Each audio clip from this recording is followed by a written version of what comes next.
You are probably familiar with petroleum's energy efficiency and our primary source of electrical energy, fission energy from nuclear power plants.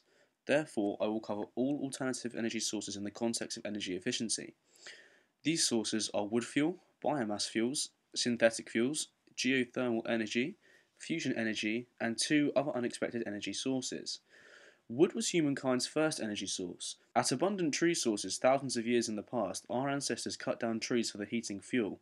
Of course, our ancestors needed to first invent fire to burn this wood. Since that long ago era, we have made more use of wood. Currently, we produce paper from wood pulp.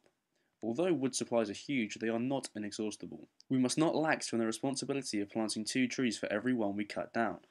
Considering the aforementioned, and because trees absorb a significant greenhouse gas, CO2, we should avoid exploiting them further. Biomass fuel production is currently ongoing. Refiners produce this fuel using popular willow and feed grass from idled farmlands. This fuel source is non-polluting, but inefficient due to high production expenses. Nonetheless, you may be using biodiesel in your automobile or pickup truck. Synthetic fuels are gaseous and liquid fuels that manufacturers can produce from coal, shale, and tar sands.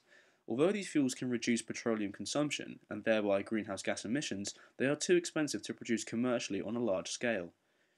Geothermal energy is electricity production using the Earth's internal temperatures.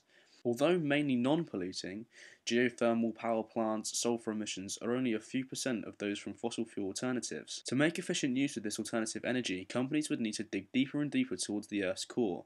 These actions could possibly cause disastrous sinkholes. Fusion energy is what our Sun produces. However, in this context, I'm referring to placing fusion reactors on the Earth. Although non-polluting in the forms of greenhouse emissions, we would have radiation problems. You could get severe radiation burns if your fusion refrigerator malfunctioned. The question is moot though. Scientists have not produced any working models for fusion energy. Since this article's subtopic is the cost of energy efficiency, I may as well mention 2 energy sources that appear in many science fiction stories: anti-gravity and antimatter. Science know that both types exist. If you think of zero-G, you know that it is a form of anti-gravity. The major problem with anti-gravity is that there is no known way to control it to produce electrical energy. You can experience zero-G by doing certain tumbling maneuver or flying in a high-flying aircraft. Astronauts train using this method. However, until humankind finds a reliable, natural or artificial source for anti-gravity, we cannot determine the cost of its energy efficiency. Antimatter means that you would be dealing with the subatomic world. In addition, antimatter does not exist naturally, as far as we know, in huge amounts that we can use efficiently. If you went into interstellar and/or intergalactic space, you may find planetary-sized antimatter deposits. In such circumstances, you could become the richest man or woman in human history. From the research that scientists have done with this form of energy, or maybe this is also science fiction, it appears that antimatter would create enormous radiation problems.